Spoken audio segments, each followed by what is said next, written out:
Apakah saudara bersedia diselamatkan? Tentu saudara akan menjawab, ya, siapa yang tidak ingin selamat? Saudara sekalian, kesediaan kita masuk proyek penyelamatan itu harus ditunjukkan dengan tindakan-tindakan konkret. Tindakan-tindakan konkret yang menunjukkan bahwa kita memang menyediakan diri untuk diselamatkan. Nah, sekarang kita mau belajar, saudara sekalian. Kita mau belajar mengenai proyek penyelamatan. Selanjutnya nanti saudara akan bisa membaca diri sendiri. Apakah saudara orang yang masuk proyek ini atau tidak? Saudaraku sekalian, kalau pada zaman Nuh, proyek penyelamatan dalam bentuk atau dalam wujud masuk ke dalam bahtera. Alkitab mengatakan Nuh pemberita kebenaran. Jadi pasti Nuh menyampaikan kebenaran, dan kalau orang bersedia hidup di dalam kebenaran yang diajarkan Nuh atau diberitakan Nuh, mereka masuk ke dalam bahtera. Itu mekanisme, itu proses keselamatannya, itu mekanisme atau itu proses proyek penyelamatan ini. Mekanisme atau proses penyelamatan itu masuk ke dalam bahtera. Kalau pada zaman Lot, seorang yang mau masuk proyek penyelamatan harus meninggalkan Sodom dan Gomora dan tidak menoleh ke belakang. Jika tidak mau meninggalkan Sodom dan Gomora, atau meninggalkan Sodom dan Gomora tetapi menoleh ke belakang, proyek penyelamatan itu gagal. Kalau zaman Nuh, proyek penyelamatan itu masuk bahtera. Kalau zaman Lot, meninggalkan Sodom Gomora. Lalu bagaimana dengan kita? Jujur saja saudara, sering saya gundah gulana. Kalau saya mendengar orang menyanyi atau berkhotbah yang saya dengar di radio atau di TV, sampai saya suffering, desperate, menderita hati kita, saudara. Sebab dikesankan bahwa proses penyelamatan orang Kristen itu terjadi secara otomatis atau dengan sendirinya. Kalau sudah menjadi Kristen, pergi ke gereja, dianggap sudah masuk proyek penyelamatan. Ini konyol. Dan saya kira banyak Bapak Ibu saudara-saudara sekalian yang masih dalam paradigma berpikir itu. Saudara sadar atau tidak saudara sadari, saudara terkungkung dengan pola penyelamatan seperti itu. Betapa mudahnya saudara kalau proyek penyelamatan hanya demikian. Padahal kalau kita membaca Injil, dalam banyak bagian Tuhan Yesus mengesankan secara implisit maupun eksplisit, secara terselubung maupun terang-terangan, bahwa untuk selamat orang harus berjuang. Berjuanglah masuk jalan sempit. Sebab banyak-banyak orang yang berusaha masuk, tetapi sedikit. Jangan mensimplifikasi, memudahkan. Nah, bagaimana proyek penyelamatan kita? Mari kita baca Injil Matius pasal yang ke-7 ayat 21. Injil Matius pasal 7 ayat yang ke-21. Bukan setiap orang yang berseru kepadaku, Tuhan, Tuhan, akan masuk ke dalam kerajaan sorga, melainkan dia yang melakukan kehendak Bapa-Ku yang di sorga. Bukan orang yang berseru kepadaku, Tuhan, Tuhan, yang akan masuk kerajaan surga, tetapi orang yang melakukan kehendak Bapa. Hanya orang yang melakukan kehendak Bapa yang masuk surga. Pertanyaannya kepada saudara, apakah saudara sudah melakukan kehendak Bapa? Pertanyaannya kepada kita semua, apakah kita sudah melakukan kehendak Bapa? Pasti jawabnya rata-rata belum. Oke, lalu pertanyaan lagi, kapan Anda bisa melakukan kehendak Allah? Kalau ada seorang siswa, pelajar yang mau masuk ujian, lalu ditanya, siap ujian? Belum om. Kamu bisa ujian setiap saat loh. Ada guru-guru atau dosen-dosen yang memberikan ujian tanpa memberitahu. Termasuk saya, sering saya memberikan ujian tanpa saya beritahu. Sebab kalau saya beritahu, orang lebih persiapan. Dan saya tidak suka itu. Kadang-kadang saya beritahu, minggu depan mites. Nilainya saya ambil untuk mites. Kadang-kadang jebret langsung. Ulangan. Nggak siap Pak.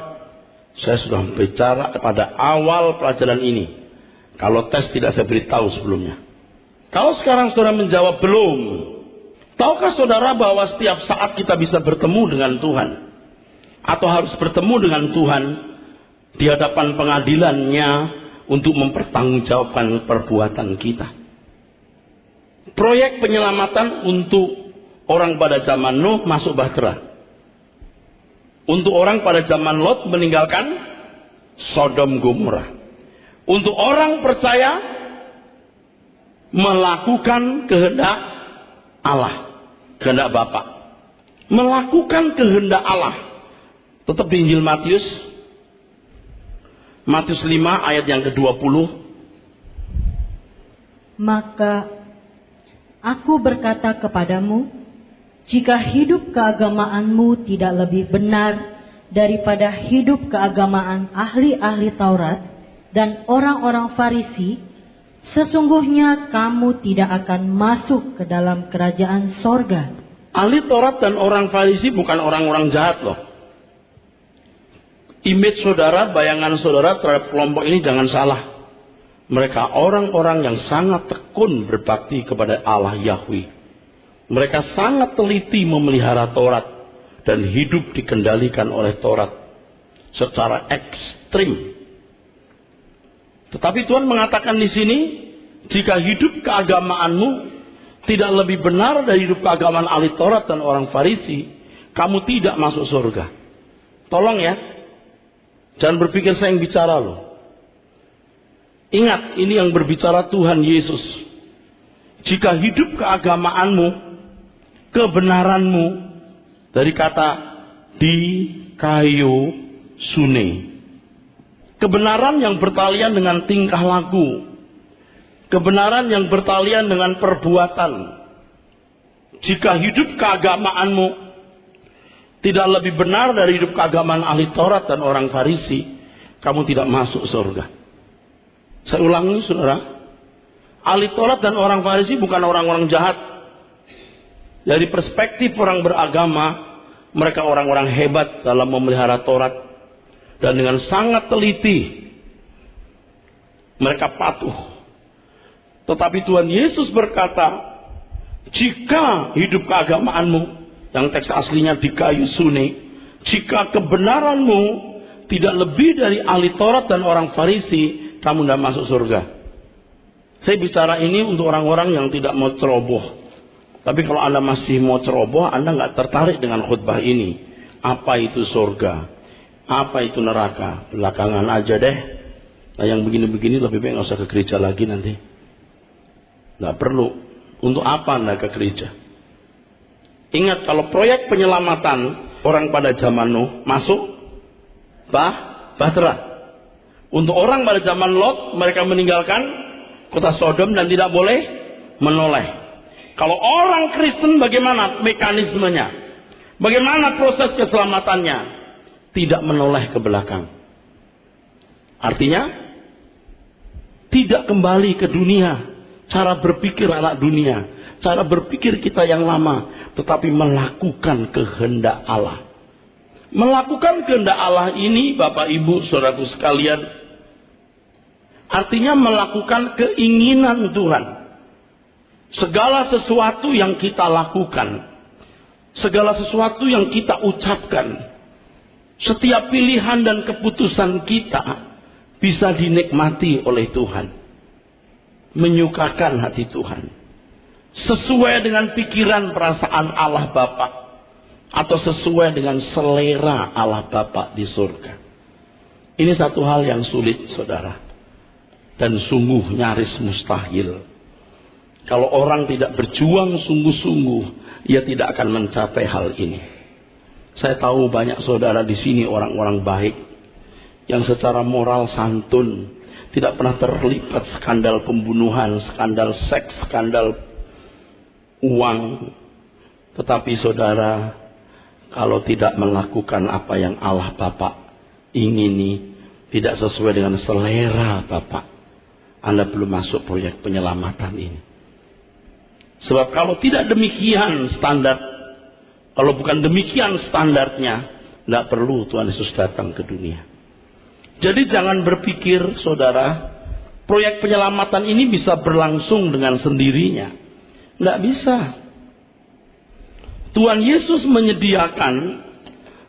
menyediakan fasilitas keselamatan. Dan saya selalu mengatakan itu. Yang pertama, penebusan.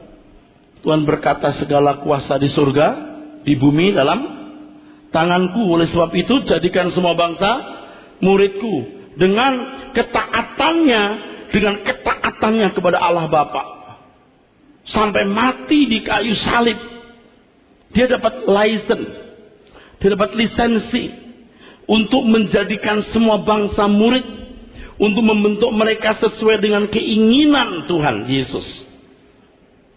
Dalam Ibrani pasal 5 dikatakan, setelah dia mencapai kesempurnaan, walaupun dia anak Allah, tetapi dia belajar taat dari apa yang dideritanya. Dan setelah dia mencapai kesempurnaan, dia menjadi pokok keselamatan bagi orang yang taat kepadanya. Harus ada license dulu. Jadi ketika segala kuasa di surga di bumi dalam tangan Tuhan Yesus, Tuhan baru berkata, jadikan semua bangsa muridku. Lalu Tuhan memberikan Injil. Itulah sebabnya Tuhan Yesus mengajar 3,5 tahun. Kalau tidak perlu pengajaran Injil, Tuhan Yesus cukup 2 minggu disalib, selesai. 3,5 tahun Tuhan mengajarkan Injil. Roma pasal 1, 16-17 mengatakan, Injil itu kuasa Allah yang menyelamatkan. Yang menyelamatkan darah Yesus atau Injil, Pak? Darah Yesus menebus, tapi pembaharuan oleh kuasa Injil. Roh Kudus dimeteraikan. Dari mulut Tuhan Yesus sendiri Tuhan berkata, Roh itu akan mengingatkan kepada kamu segala sesuatu yang kukatakan kepadamu. Bagaimana, saudaraku sekalian, kita bisa ingat kalau kita tidak pernah mendengar?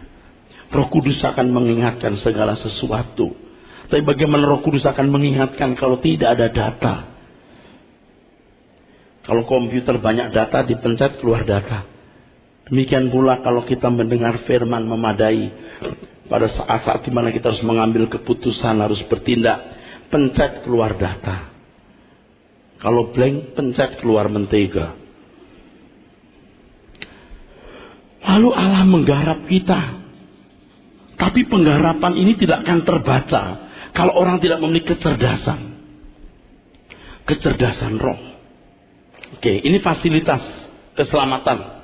Ini tidak otomatis, saudaraku sekalian. Tidak otomatis membuat kita selamat. Penebusan kita terima dengan iman. Injil harus kita gali. Semua ini membutuhkan perjuangan. Jadi kalau ada kesan bahwa orang bisa selamat dengan sendirinya, menyedihkan, saudaraku. Menyedihkan. Kekristenan bukan soal boleh atau tidak, baik atau buruk, halal atau haram.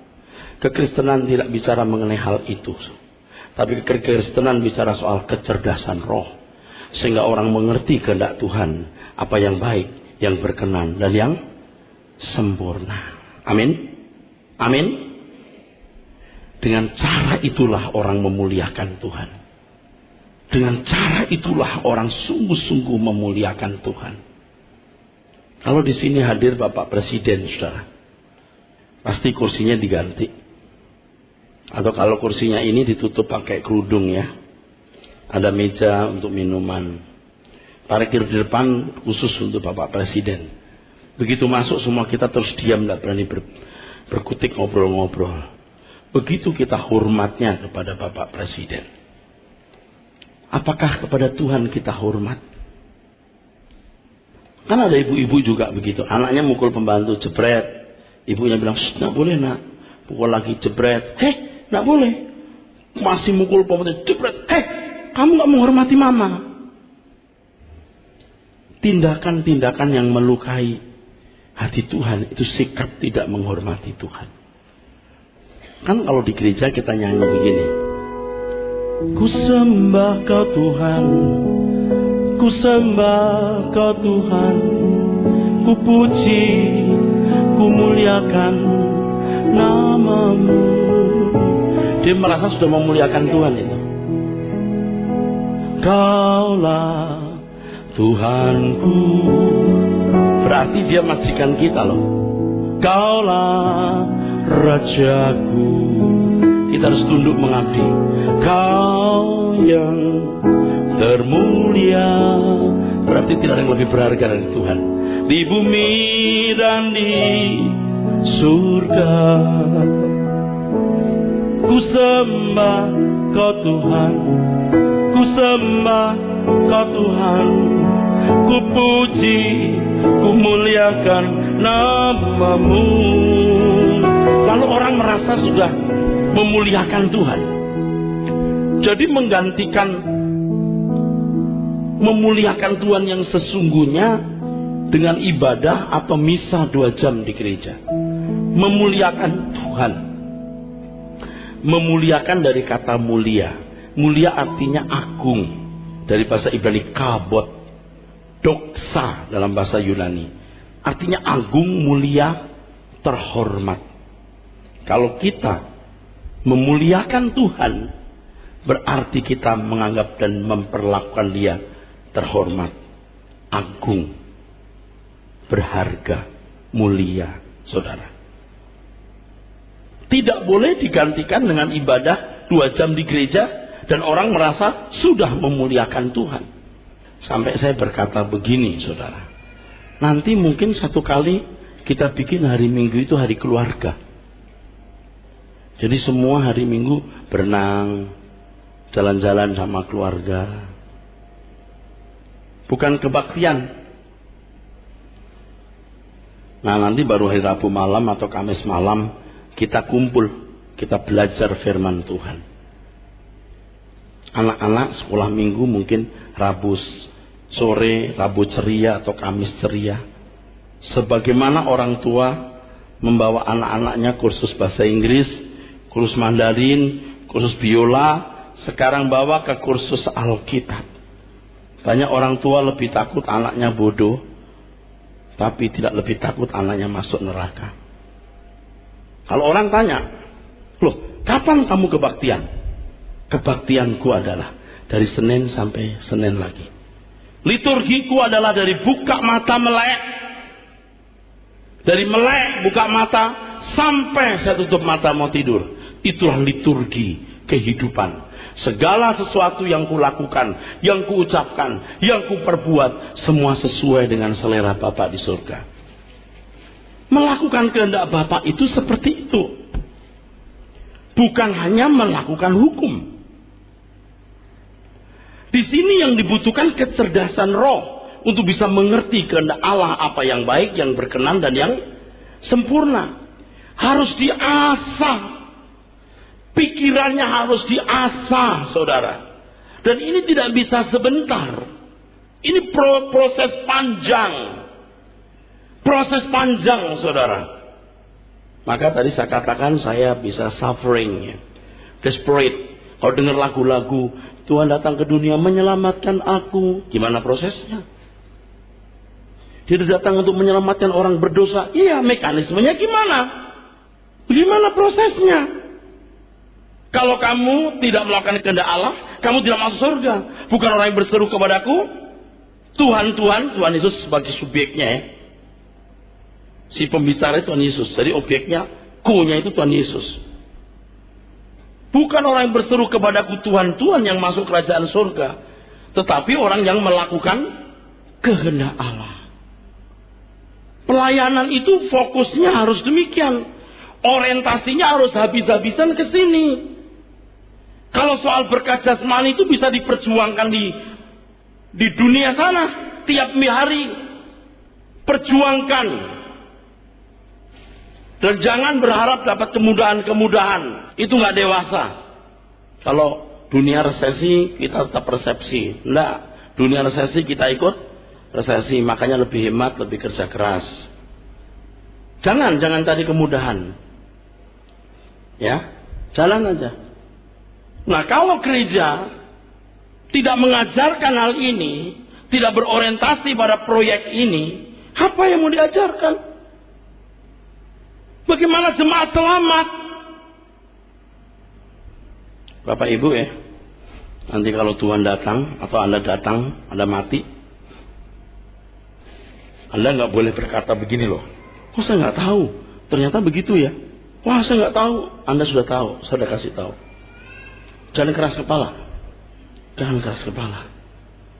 Saudara harus betul-betul menggunakan kesempatan ini, memanfaatkan waktu ini.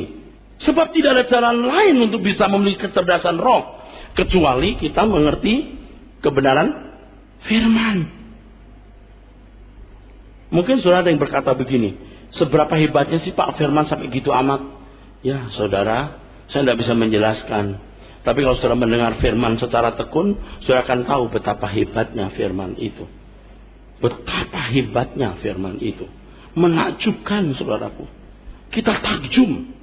Alkitab pasti ditulis oleh pribadi yang cerdas. Luar biasa. Bukan karena saya pendeta saya bicara ini. Saya berharap kita merubah cara hidup kita, saudaraku. Kita merubah cara hidup kita. Kita harus mau berubah. Dan kalau saudara masih berkeras, masih keras kepala, anggap ini enteng. Oke. You akan bayar harganya suatu saat. Ingat, saya tidak salah. Saya sudah mengatakannya kepada saudara. Ayo kita mau berubah, ya saudaraku. Biar saya ngotot ngomong sampai otot saya keluar. Kalau saudara tidak punya niat, tidak mau berubah diri, gak akan berubah. Cuman saya juga kasih peringatan. Kalau saudara usia tertentu, Anda sudah lama tidak hidup menurut kehendak Tuhan, sulit. Karena begini saudara, waktu kita kecil, kita lihat orang punya mainan, mobil, kita ingin punya. Kita asik dengan mobil. Kalau anak perempuan boneka, kemana-mana dibawa itu bonekanya. Boneka ketinggalan di keluar kota nangis ya. Sopir suruh nyusul ke bandara. Bonekanya ketinggalan. Dia asik. Lagi makan aja, ayo suapin gitu. Besar dikit, sepeda. Main sepeda. Sampai kumal-kumal juga. Besar dikit, motor. Orang udah pada tidur masih ngelap, spatbor. Motor. Besar dikit, jodoh. Mobil. Rumah. Rumah kedua. Rumah ketiga. Nggak salah. Menurut hukum nggak salah. Karena nggak bisa dijangkau oleh hukum. Pertanyaannya, itukah selera Tuhan? Nah sekarang setelah jadi anak Tuhan, kita mulai harus berhenti dan berkata, Tuhan, apa yang kau inginkan harus kulakukan. Itu menyangkal diri. Anda masih bersama saya? Ini nyaris mustahil karena kita biasa suka-suka sendiri. Ini hakku. Ini milikku. Apa salahnya? Ada hal-hal yang nggak bisa dijangkau oleh hukum. Kalau seperti membunuh, bisa dijangkau dong pakai hukum, nyawa bisa dihilangkan lalu ada delik aduannya, jelas menghabisi nyawa orang. Bisa dijangkau oleh hukum nggak saudara? Bisa. Tapi kalau membenci, nggak bisa dijangkau bro. Performance depannya bagus. Apa kabar bro? Amin. Dalam hati, siapa yang bisa menjangkau? Kalau orang melakukan hubungan seks di luar nikah, ketahuan seperti di Alkitab, terbukti. Tetapi Tuhan berkata, kalau kamu melihat lawan jenismu terbakar hawa nafsumu, kamu berzina. Siapa yang bisa menilai? Nggak mudah. Banyak hal yang tidak terjangkau oleh hukum. Nah, orang percaya itu diajar bukan hanya melakukan apa yang terjangkau oleh hukum, tapi yang juga tidak terjangkau oleh hukum, yaitu kehendak Tuhan, keinginan Tuhan. Dan saya sering mengatakan, kalau orang Yahudi berkata Torah is my law, kalau kita, the Lord is my law. Dan Tuhan memberikan fasilitas kita bisa melakukannya kalau Anda mau belajar. Tuhan memberi fasilitasnya kalau kita mau belajar. Nah, kalau irama hidup kita sudah biasa senang-senang sendiri, coba gimana mau mengubah? Misalnya kalau saudara hari ini punya rumah kebanjiran, nggak salah dong mikir punya rumah yang nggak kebanjiran, tapi jadi salah kalau Tuhan tidak menghendaki. Bukan selera Tuhan. Betul? Anda beli mobil baru, nggak salah dong, punya duit lebih lagi. Tapi kalau Tuhan tidak berkenan, jadi salah. Apalagi ini anak-anak muda ini, kalau pilih jodoh, wah, kamu tidak boleh sembarangan. Jodoh yang kamu pilih itu harus koram deo. Ini bukan nama orang ya. Ini bahasa Latin. Koram deo artinya hasil optimal bergumul dengan Tuhan. Kalau tidak sungguh-sungguh bertemu dengan pasangan hidup yang Tuhan kehendaki, jangan menikah. Lebih baik tidak menikah, saudara. Harus tepat seperti yang Allah kehendaki. Nanti perluasannya, hidup menurut kehendak Allah adalah setiap kata yang kita ucapkan, setiap tindakan keputusan yang kita buat harus sesuai dengan kehendak Allah. Saudara jangan pikir saya yang khotbah ini sudah bagus nilainya. Belum. Di iPad saya ini ada tulisan-tulisan kekurangan, kesalahan saya. Kadang-kadang kita ngomong A, sebenarnya ada vested interest di situ. Padahal kita sombong. Itu nurani kita bisa bicara. Saya tulis itu di dalam iPad ini. Tapi bukan pakai bahasa sandi. Saya balik-balik bahasanya. Kalau dibaca orang kan tahu orang rahasia saya. Jadi kalau orang baca ini bahasa apa? Kayak bahasa Rusia. Padahal itu kekurangan saya, kelemahan saya. Saya tulis. Biar seperti anak TK nggak apa-apa. Saya belajar. Saya takut. Saya takut kalau ketemu Tuhan masih belum melakukan kehendaknya. Saya takut. Saya suffering. Malam suka nggak tidur mikir gini. Aku berkenan nggak ya? Stres saya. Jujur. Tuhan tahu saya ngomong ini bener nggak? Ya Tuhan, hidupku udah bener belum ya? Kalau di mata manusia saya sudah benar. Tapi di mata Tuhan yang tahu seluruh apa yang saya lakukan, gerak hati, perasaan saya, Tuhan tahu. Saya takut, saudaraku. Kadang-kadang ya, banyak pria-pria yang mulutnya jahat. Dia pikir nggak ada penghakiman. Misalnya begini, dibilang sama istrinya, Mam, tolong bawa barang itu. Mam, istri lagi sibuk, istrinya sedang sibuk. Mam, budek, Mam. Tuh. Gitu aja udah nggak bener loh. Itu aja udah bener loh. Itu udah nggak bener. Itu nggak bisa dijangkau oleh hukum. Itu nggak bener. Ada ibu-ibu, wah ngadu sama saya gini, Pak, suami saya Pak merek-merekin saya. Maksudnya merek-merekin? Saya dibilang perek, perek lu, waduh, gila ini laki. Lalu jawab ibu gimana? Kenapa lu ngawinin perek? Gitu. Wah sama deh lah. Edan bener deh. Ampun deh. Yuk kita belajar menjaga sikap. Amin. Dalam segala hal. Amin. Tapi ibu-ibu ya, wanita itu kadang-kadang juga lembut. Kelihatan lembut, cantik. Lebih ganas dari laki-laki. Orang membunuh kan gak harus pakai membacok, saudara. Pakai suntikan juga mati. Mati dia. Wanita itu ada yang dikit-dikit dikomentari, dikit-dikit diomongin. Nggak betah. Sampai ada suami bilang begini, saya nggak tahu kenapa saya kawin sama kuntilanak itu. Kok bisa gitu sih? Ya, pernah yang saya ceritain, Orang masuk surga ada barisan deret orang berbaris ke surga, satu ke neraka itu loh. Ada bapak-bapak suami yang masuk surga, di barisan surga dia senang banget, aku masuk surga, yes. Dia senang banget gitu. Karena mau masuk surga, tiba-tiba dia lihat istrinya di barisan yang sama. Wah, istri gue di sini. Dia pindah ke barisan neraka. Saya ke surga, ada bini gue jadi neraka itu surga.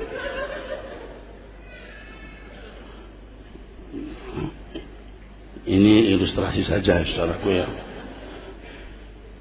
Oke, yuk kita bertobat, setuju? Amin.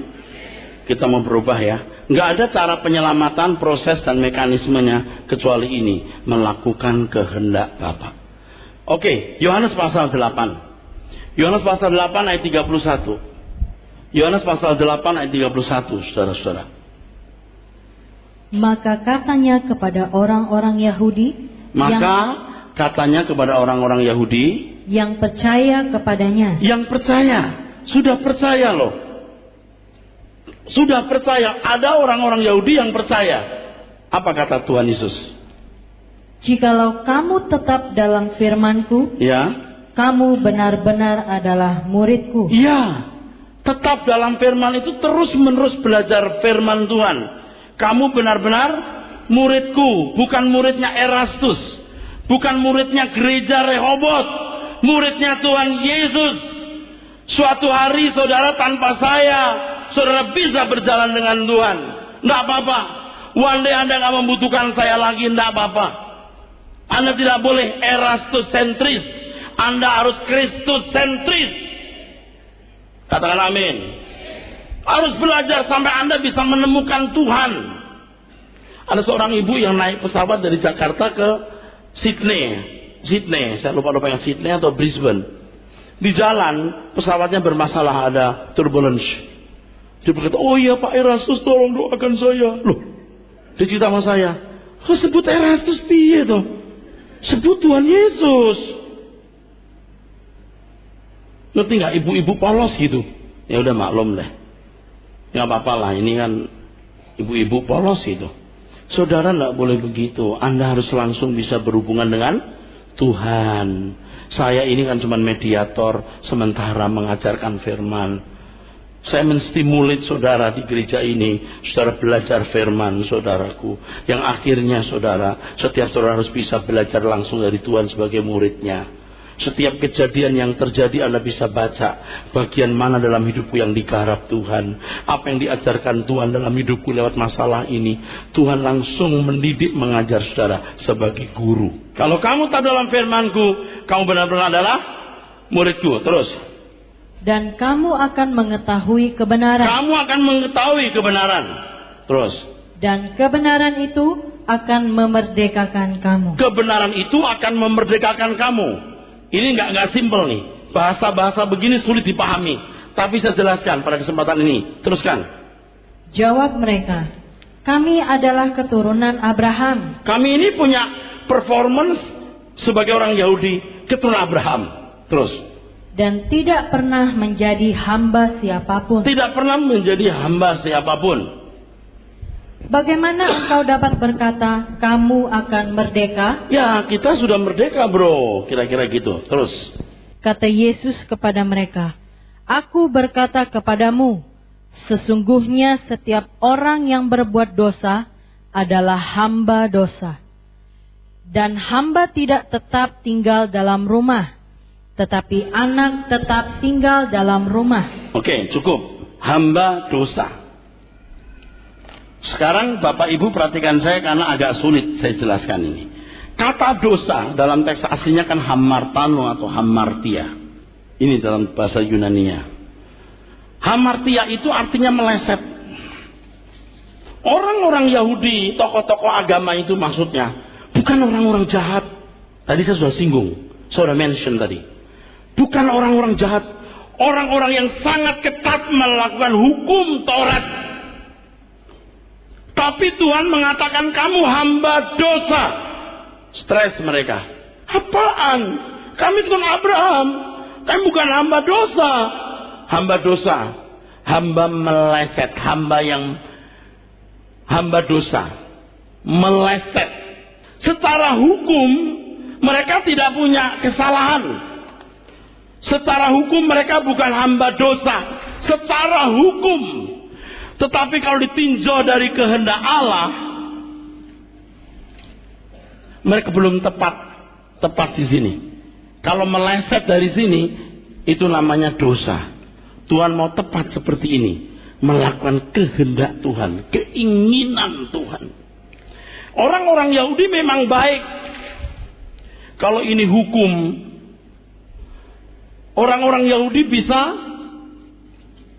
hidup di bawah atau dalam aturan hukum. Tetapi saudara, kalau orang percaya itu ada yang mengikat kehendak Allah.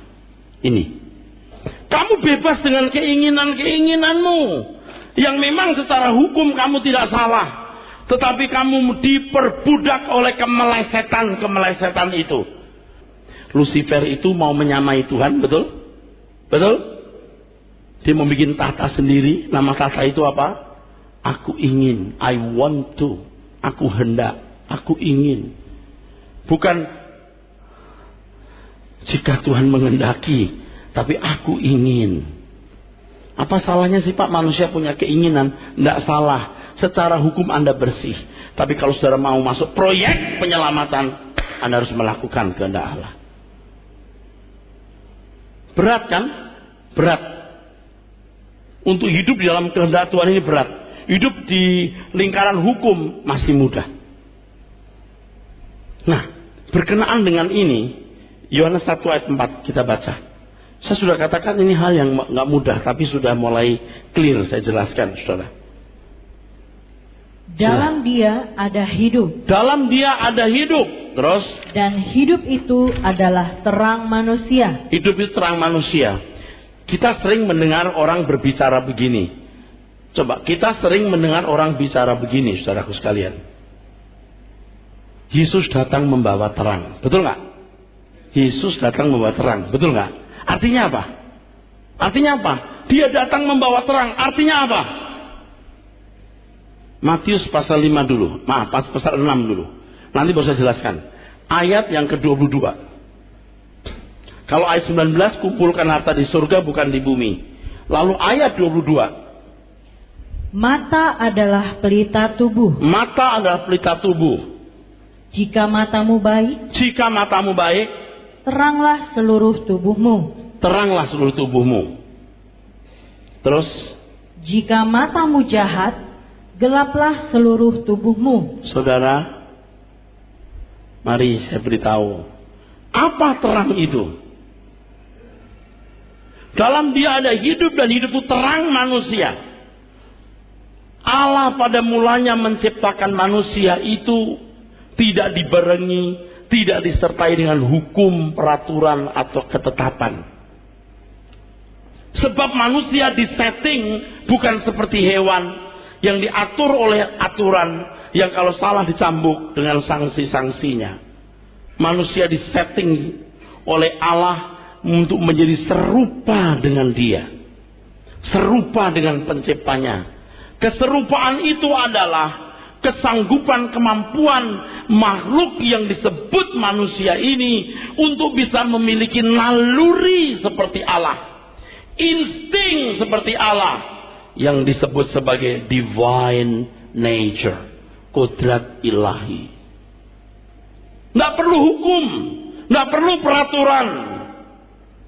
Manusia sudah tahu bagaimana melakukan segala sesuatu sesuai dengan kehendak Allah, sesuai dengan keinginan Allah, sesuai dengan selera Allah. Tetapi manusia telah jatuh dalam dosa. Roma 3 ayat 23. Telah berdosa. Bapak Ibu tahu kata berdosa di Roma 3:23? Ada banyak kata yang diterjemahkan dosa dalam bahasa Yunani. Ada parabasis, adikia, kakos, faulos, kata-kata lain ya, yang artinya jahat, keburukan. Sedangkan Roma 3 ayat 23 ini untuk kata dosa hamartia juga, saudara. Hamartia, meleset. Karena manusia telah meleset. Jadi manusia jatuh dalam dosa tidak jadi binatang loh. Tetap memiliki nilai-nilai kemanusiaan. Punya kesantunan. Begitu. Kemampuan untuk berbuat baik. Dan Tuhan memberikan hukum. Supaya manusia ada di dalam lingkaran hukum. Tidak menjadi binatang yang saling membinasakan. Keselamatan. Kalau hanya membuat orang jadi baik. Tidak perlu terang itu datang. Tuhan datang supaya manusia memiliki kecerdasan kembali. Terang untuk mengerti kehendak Allah. Dan segala sesuatu yang dilakukan sesuai dengan kehendak Bapa di surga. Nah, ini proyek gereja. Ini proyek pelayanan kita. Ini penyelamatan, saudaraku. Tidak ada isi dalam pelayanan keluar dari ini. Kalau keluar dari ini bahaya. Kalau hanya mengajarkan aktualisasi diri yang lebih bersifat psikologi, pendekatan psikologi, ya seperti yang diajarkan New Age Movement, gerakan zaman baru. Waduh, banyak gereja-gereja tidak sedikit yang begitu. Bukan saya mengatakan saya lebih baik, saya suffering, saudaraku. Dia datang telah menyelamatkan aku, oleh kedatangannya aku selamat. Mekanismenya apa, ngerti nggak? Tadi juga waktu jalan ke sini kan ada lagu-lagu rohani yang saya dengar dari radio mana gitu. Berdamai dengan Allah, berdamai dengan Allah. Ngerti nggak berdamai itu apa? Mungkin Anda berkata, ya Pak Eras tahu jadi begitu. Nah, ini standar. Mestinya orang juga tahu. Nah, kalau Bapak Ibu saudara sekalian sudah tahu hal ini, sampaikan kepada orang lain. Terserah mau gereja mana, terserah. Tapi mereka benar-benar selamat. Tuhan berkati. Amin.